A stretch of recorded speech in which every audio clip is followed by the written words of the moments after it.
নজর রাখবো পরবর্তী সংবাদে। আগামীকাল পূর্ব আসনের ভোট। পূর্ব আসনের 30টা বিধানসভা পড়েছে এবং সেই বিধানসভাগুলোর অধীন যে যে পোলিং স্টেশন রয়েছে প্রত্যেকটা পোলিং স্টেশনের উদ্দেশ্যে আজকে ভোট কর্মীরা রওনা দিলেন। বিশেষ করে এবারে মহিলা ভোটারদের দেখা গেল ভোট কর্মীদের দেখা গেল ইভিএম নিয়ে ভোট কেন্দ্রের উদ্দেশ্যে রওনা হতে। আজ সকালে ধরা পড়ল কাঞ্চনপুর থেকে এমনই ছবি। আগামীকাল 26 এপ্রিল পূর্ব ত্রিপুরা আসনের লোকসভা ভোটকে সামনে রেখে নির্বাচনের কাজে নিযুক্ত কর্মীরা সকাল থেকে 60 নম্বর কাঞ্চনপুর বিধানসভার এবং তার সঙ্গে 59 নম্বর প্যাচারথলের বিভিন্ন ভোট কেন্দ্রের উদ্দেশ্যে রওনা হলেন ভোট কর্মীরা।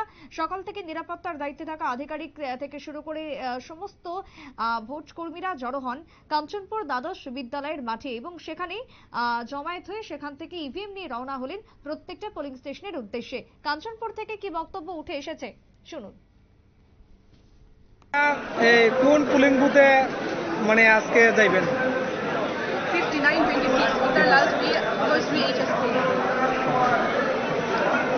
ঠিক আছে।